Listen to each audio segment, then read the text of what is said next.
The city itself, Telos, as I said, is built under a dome that reaches quite a few hundred feet from floor to ceiling and spreads across most of what would be the base of Mount Shasta. Looking from the outside, the top of the dome is about halfway up the mountain. The bottom of the dome is just about even with the base of the mountain. Underneath that are 5 more levels that had been constructed. These levels take up a space so that the deepest levels are about a mile below the ground level at Shasta. The rest of the city is built on 5 levels of several square miles across. These levels are divided up by usage. The top level, being under the dome itself, is where the main part of the city is. This is where the majority of the people live. This is where the public buildings are. This is where most commerce takes place. The second level down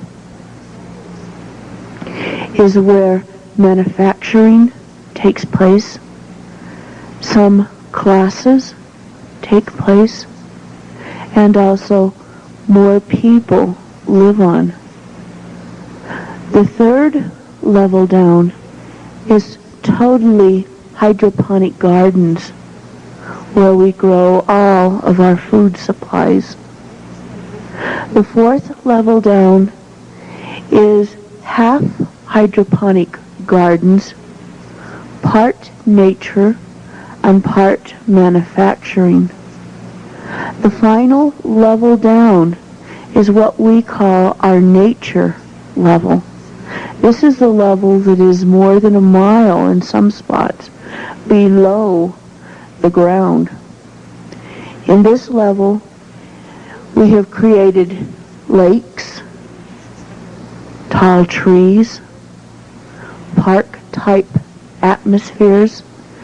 This is where animals live.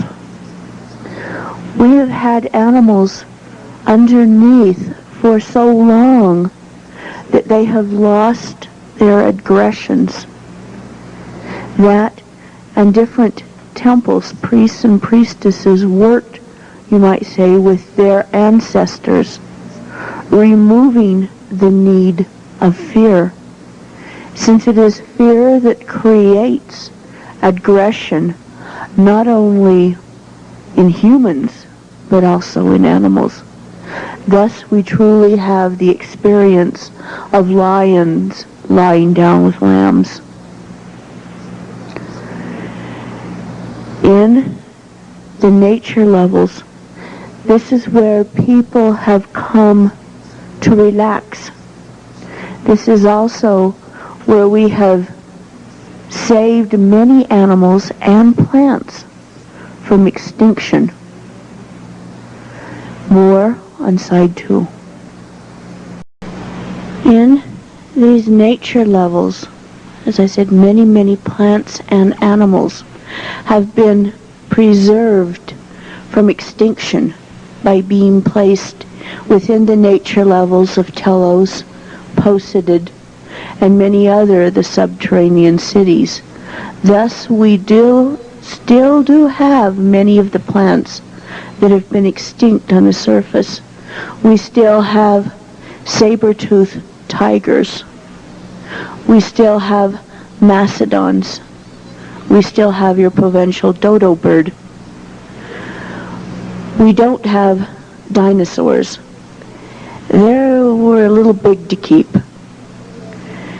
However, some dinosaurs do still live in areas of the Congo and areas of the rainforests in the Amazon. Plus there are many sea-going dinosaurs, much as the famous Nessie in Loch Ness and many others such as that. In these levels, people find that they are able to integrate with animals that would normally be dangerous, simply by getting animals over the fear. And these animals have also been fed a vegetarian diet, including the things such as the big cats, for going on thousands and thousands of years now, which has also taken away much of their aggression. Therefore, you're able to go down and in many incidences, taking into consideration their great size and strength, you're basically able to play with a saber-tooth or a Bengal tiger much as you would a house cat by scratching their chest or under their ear, pulling their whiskers. Which brings us to the fact that even such as the large cats like that are not aggressive, but are actually very gentle and loving when raised in the right circumstances. Which brings us again back to the purpose of this, the eventual reintegration of the two cultures, the subterranean and the surface, to bring back out what has been preserved and what has been prepared, so that this again becomes one planet, one civilization, and that people will be able to live on the surface or in subterranean cities or both at will.